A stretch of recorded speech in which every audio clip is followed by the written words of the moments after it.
Fala, fala, galerinha! Como é que vocês estão? Tudo bem por aí? Professor Wesley Miranda aqui com vocês para nós iniciarmos a nossa aula de matemática. Então, bora!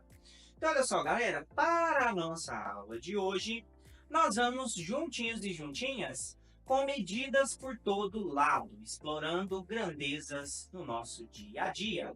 Então, vamos lá, vamos explorar essas grandezas no nosso dia a dia.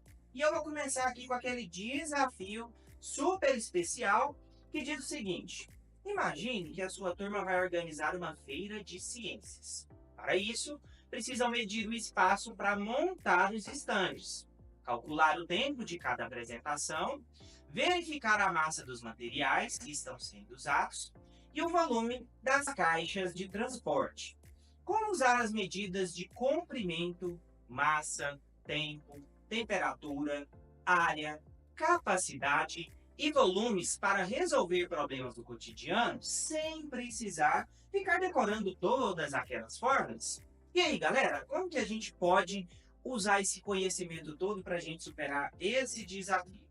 Então, olha só. Então, vamos lá. Então, grandezas. O que são as grandezas? Vamos relembrar aqui. São características que nós podemos medir ou comparar com comprimento, que é a distância de um ponto ao outro. Por exemplo, medir a largura de uma sala. Massa, que é a quantidade de matéria de um corpo. Por exemplo, pesar ingredientes para um bolo. O tempo, que é a duração de eventos, né? Por exemplo, o tempo de uma corrida. E também a temperatura, que pode ser medida em graus de calor ou de frio. Então, por exemplo, medir a temperatura de um ambiente. Então, geralmente passa muito nos telejornais, né? Nós temos também a grandeza, que é a área, que nada mais, nada menos é do que o espaço que uma figura ocupa. Por exemplo, calcular a área de um tapete. Capacidade, que é a quantidade que um recipiente pode conter, que pode ser em litros, de uma garrafa. Nós temos também, galerinha, o volume, que é o quê? É o espaço ocupado por um objeto. Então, nós temos o volume de uma caixa de papelão. Agora, olha só, o importante, galerinha, é que nós podemos resolver muitos problemas sem ficar usando fórmulas. Para isso, basta a gente pensar logicamente e usar comparações, medições diretas e também estimativas, ok? Agora, olha só. Então, vamos lá, que agora é hora de desafio prático, colocando todos esses conhecimentos aqui em prática. Então, vamos lá. Sua escola recebeu caixas com novos livros. Ai, que beleza, hein? Novos livros. Cada caixa é um bloco retangular, ou seja, cada caixa é um bloco retangular, assim como tem essa figura aqui na tela. E a professora quer saber quantos livros cabem em uma caixa. Agora, olha só, no caso aqui, então ela recebeu os novos livros e nós temos caixas retangulares. Agora, para ela saber quantos livros que vai caber em cada caixa, olha só, essa situação aqui envolvendo essas caixas, gente. Então, se ela recebeu uma caixa com novos livros, então ela recebeu uma quantidade lá de livros, certo? Que ela não sabe. Então, que a gente não sabe. Então, o que nós vamos fazer? Basicamente, nós vamos pegar aquela quantidade de livros total. Então, olha só, vou até escrever aqui, ó. Então, nós vamos pegar a quantidade de livros total. Sei lá, pode ser qualquer número, né? Como não foi falado, pode ser 20, 30, 40, 100, 1000. E aí, o que vai acontecer? Nós vamos fazer uma divisão. Então, nós vamos dividir, nós vamos distribuir para as caixas. Então, vai ser o total dividido pelo número de caixas. Ao fazer isso, eu vou saber quantos livros vão estar divididos em todas as caixas, né? Então, eu vou fazer uma divisão. Então, nós precisamos fazer o quê?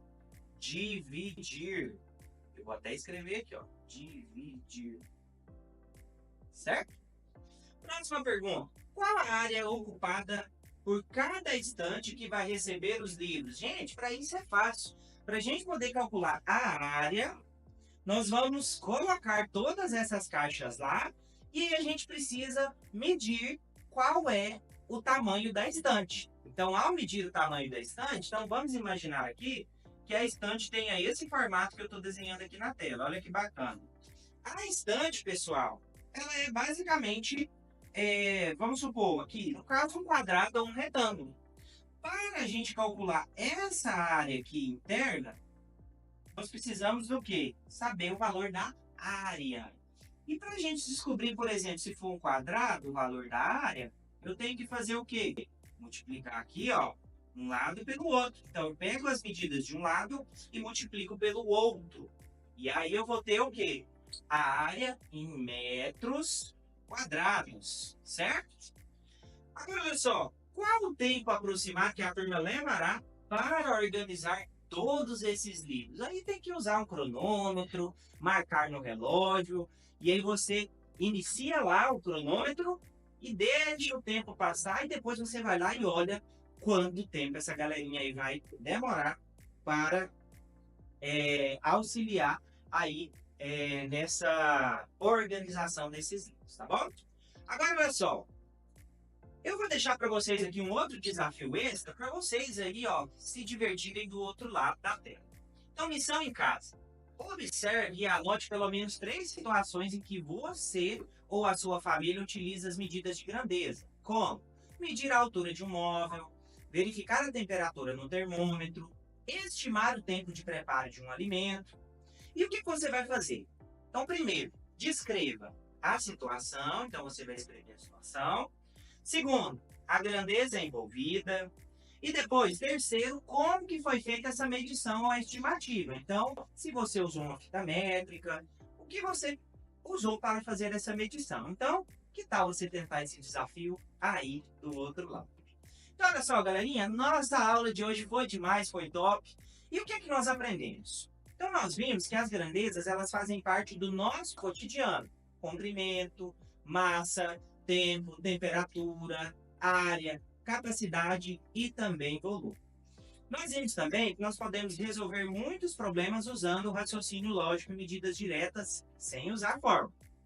Vimos também que observar o dia a dia nos ajuda a entender como as medidas são importantes e úteis, e que o trabalho em grupo e a organização são essenciais para resolver os problemas envolvendo a grandeza, certinho?